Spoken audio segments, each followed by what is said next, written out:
ভয়। জীবনে আমরা কোন কোন বিষয়ে ভয় পাই?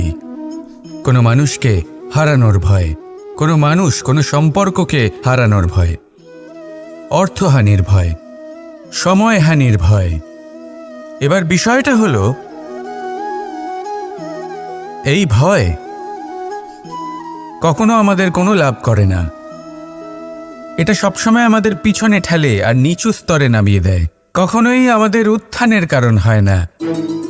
তাই জীবনে যদি কোনো ভয়ের কারণ থাকতেই হয়, তা শুধুই এটা যে মানুষের কথা ভাবতে ভাবতে সম্পর্কগুলিকে হারানোর ভয়, মানুষকে হারানোর ভয়, সবার মন রাখতে রাখতে আপনি যেন নিজেকে, নিজের ভাবনা চিন্তাকে না হারিয়ে ফেলেন। যদি এরকম হয়, যদি সকলের মন রাখতে রাখতে আপনি নিজেই নিজেকে হারিয়ে ফেলেন, নিজের ভাবনা, নিজের লক্ষ্য, নিজের মন্তব্যকে হারিয়ে ফেলেন, তাহলে সংসারে যতই যাই হয়ে যাক না কেন প্রসন্নতা লাভ করবেন না। তাই রক্ষা তাকেই করুন যে আপনাকে রক্ষা করে, আপনার মানসিকতা, আপনার ব্যক্তিত্ব, আপনার লক্ষ্যকে রক্ষা করে। আর যদি কোনো বিষয় ভীত হতে হয়, তবে আপনি যেন নিজের উদ্দেশ্যের থেকে দূরে না চলে যান। তাহলে আসুন আর আমার সাথে ভালোবেসে বলুন, রাধা রাধা। কোনো কোনো প্রাণী, মানুষ অত্যন্ত চঞ্চল হয়, একদম জলের মতো। জলও অত্যন্ত চঞ্চল, অত্যন্ত উৎসুক। জল সবসময় উৎসুক হয়ে থাকে আকাশের কাছে যাবার জন্য। সেই জন্য সে নিজেকে জ্বালায়, বাষ্প হয়, আর আকাশে পৌঁছে মেঘে সমাহিত হয়ে যায়। তারপর সেই জল উৎসাহিত হয়ে থাকে যে ও কবে বৃষ্টির ধারা হয়ে মাটিতে ঝরে পড়বে। প্রখর বায়ুর বেগ সহ্য করে, তারপর মাটিতে ঝরে পড়ে। এটা জল কিভাবে করতে পারে? তার উত্তর হলো এটাই যে জল যাত্রার উদ্দেশ্য আর মাহাত্ম্য বুঝতে পারে। আর সত্যি বলতে এই যাত্রা কিন্তু অত্যন্ত গুরুত্বপূর্ণ। দুর্ভাগ্যজনক বিষয় হলো এটাই যে মানুষ, তার নিজেরও একটা যাত্রা থাকে, কিন্তু সে তার মাহাত্ম্য, তার উদ্দেশ্য বুঝতেই পারে না। সে শুধু ব্যস্ত হয়ে থাকে লক্ষ্য প্রাপ্তির দিকে। কিন্তু জীবনের যে আসল সুখ রয়েছে তা এই যাত্রার মধ্যেই লুকিয়ে রয়েছে। সেই জন্য এই যাত্রা যাপন করতে শিখে নিন, এর আনন্দ উপভোগ করতে শিখে নিন। কারণ যে ব্যক্তি এই যাত্রায় আনন্দ নিতে শিখে যান, আনন্দ উপভোগ করতে শিখে যান, সে নিজের লক্ষ্যে নিশ্চিত রূপে পৌঁছে যান। তাই নিজের এই যাত্রার প্রত্যেক মুহূর্ত উপভোগ করতে থাকুন আর এই আনন্দ সহকারে বলুন, রাধা রাধা। আমাদের জীবনে দুই ধরনের সম্পত্তি হয়ে থাকে, এক হলো ভৌতিক সম্পত্তি, এক হলো জৈবিক সম্পত্তি। অর্থ, সম্পদ, সুবিধে, খাদ্য, এইসব ভৌতিক সম্পত্তির মধ্যে পড়ে। ব্যক্তি, মিত্র, পরিবার, আমাদের আপনজন, আত্মীয় স্বজন সব জৈবিক শ্রেণীতে পড়ে। আর প্রত্যেক মানুষের পক্ষে এই বিভাজন বোঝা অত্যন্ত আবশ্যক।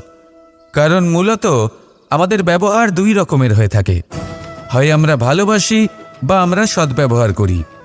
আর সবথেকে বড় ভুল আমরা তখন করি যখন আমরা বুঝতেই পারি না যে ভালোবাসবো কাকে আর ব্যবহার করব কাকে।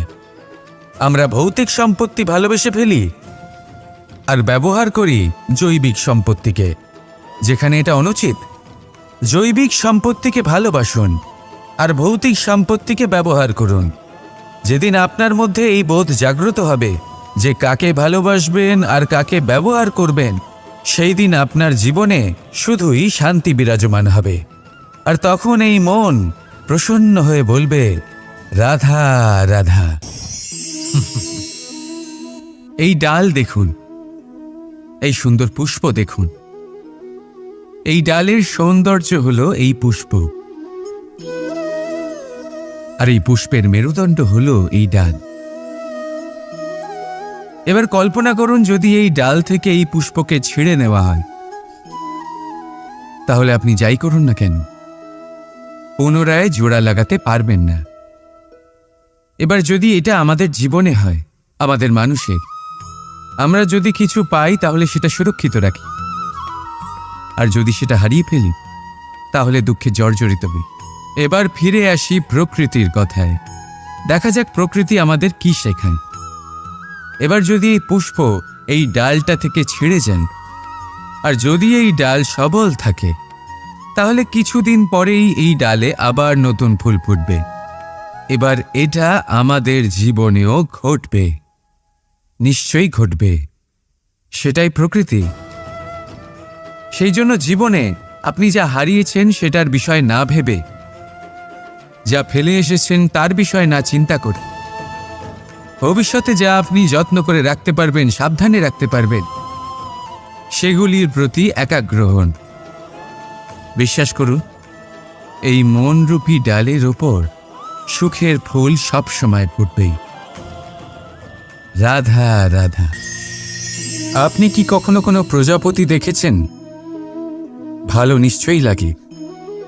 আসলে প্রজাপতি কার না ভালো লাগে? ছোট হোক বা বড়, প্রজাপতিকে সবার ভালো লাগে। এবারে ভাবুন, এই প্রজাপতির সূত্রপাত কি করে হয়? এই প্রজাপতি শুরু হয় একটা গুটি থেকে, যেখানে সে সুরক্ষিত থাকে। গুটি ভেঙে যখন সে এই সংসারে আসে, তখন একটা কীট রূপে থাকে। কীট যে ভূমির ওপরে চলাচল করে, যে বৃক্ষের পাতার ওপরে সুরক্ষিত থাকে। তারপরে তার মধ্যে আসে আরও একটা পরিবর্তন, তার ডানা গজায়। তখনই সে প্রজাপতি হয়। তখন সে খোলা আকাশে উড়ে বেড়াতে পারে। সুন্দর সুন্দর পুষ্প থেকে সে মধু পান করে। কখনো ভেবেছেন যে প্রজাপতি ছাড়া আর কেউ এটা পারে না কেন? কারণ সে সেই গুটি থেকে বেরোতে পারে। যদি সে সেই গুটি থেকে নাই বেরোতো, সে উড়তেই পারত না, কখনো প্রজাপতি হতেই পারত না। আমাদের সাথেও ঠিক এটাই হয়। আমরা সবসময় সেখানেই থাকতে চাই যেখানে আমরা সুরক্ষিত থাকি।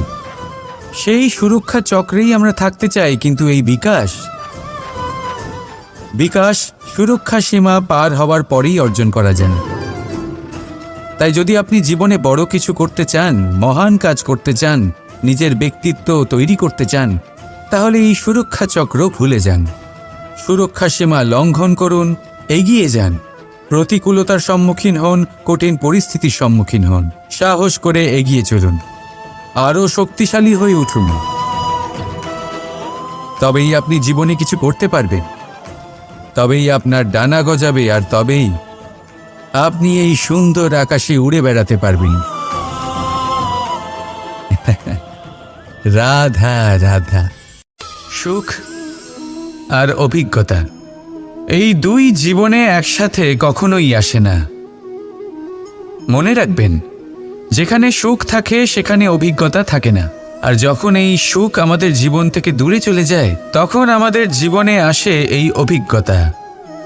পরমাত্মা, প্রকৃতি, নিয়তি এই অভিজ্ঞতাকে আমাদের জীবনে পাঠান, যাতে আমরা একটা অত্যন্ত গুরুত্বপূর্ণ শিক্ষা, একটা জ্ঞান প্রাপ্ত করতে পারি।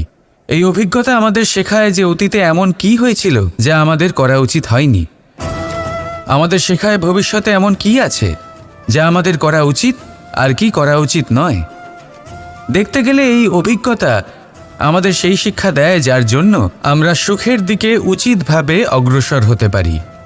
সেই জন্য জীবনে যখনই দুঃখ আসবে, দুঃখের এই সময় আসবে, তখন হতাশ হবেন না।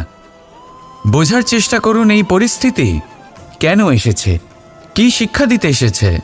যদি আপনি সেই জ্ঞান লাভ করেন, সুখের পথে অগ্রসর হন, তাও উচিত রূপে, তাহলে এই অভিজ্ঞতার উদ্দেশ্য পূরণ হয়ে যায়। তাহলে আসুন আর আমার সাথে ভালোবেসে বলুন, রাধা রাধা। সময়, জীবন, কাল। দেখতে গেলে এই তিনটি শব্দ একটি শব্দেরই সমার্থক শব্দ মনে হয়, কিন্তু এই শব্দগুলির অর্থ কি সমান? কখনোই নয়। হ্যাঁ, এই সময় চলতে থাকে, জীবন চলতে থাকে, কালচক্র চলতে থাকে।